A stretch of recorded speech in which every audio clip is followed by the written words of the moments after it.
Olha só, eu falo isso muito nas empresas, né? A gente precisa escutar o operador.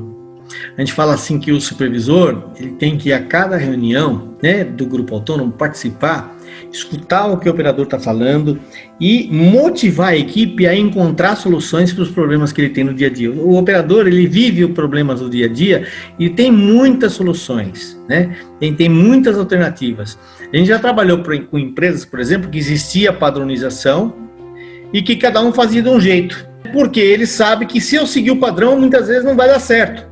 Como não dava. Então, olha só, o operador que vive os problemas no dia a dia é a pessoa mais indicada para participar dessa etapa de padronização. Quando a gente fala de padrão provisório, né, a construção de um padrão provisório de limpeza, inspeção, lubrificação na terceira etapa da manutenção autônoma.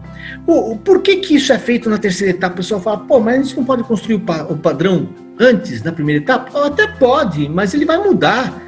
Ele vai mudar porque, à medida que o operador vai aprendendo, que ele vai analisando problemas, que ele vai solucionando problemas, ele vai encontrando outras formas de fazer aquela tarefa, de fazer aquela atividade. E aquele padrão que às vezes era muito complexo, ele se torna simples. Ele prioriza as atividades para ter um resultado melhor. Ele prioriza as atividades importantes e as que não são importantes, ele tira do padrão. Porque ele sabe que aquilo não vai agregar valor à atividade dele. Então, ele, né, que vive o problema no dia a dia, conhece muitas coisas e ele precisa participar no processo de padronização. Porque ele vai trazer soluções com coisas simples que vai tornar esse padrão muito mais eficaz, muito mais valioso e que gera resultado. Então, quando eu comecei a trabalhar com TPM na Unilever, dava consultoria em várias plantas da Unilever. Logo, a Unilever foi uma das primeiras empresas que implantou TPM aqui no Brasil. Unilever.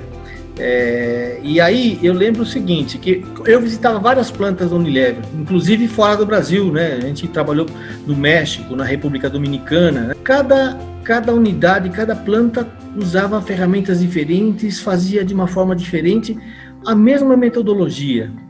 O quadro de atividades tinha aquele perfil, mas os conteúdos, né, tinham algumas diferenças, né? Algumas plantas usavam análise dos porquês, outras plantas usavam o diagrama de Chikawa, a forma como eles escreviam o problema era diferente, mas a metodologia era a mesma, o contexto era o mesmo. O que existia ali? Existia muito da formação das pessoas, do conhecimento das pessoas, da forma como eles entendiam a metodologia, e era uma forma perfeita, embora de formas diferentes, embora com modelos diferentes, a forma era a mesma, o padrão de condução da atividade era perfeito, só que você tem ali a experiência, o conhecimento das pessoas, isso é que tem valor.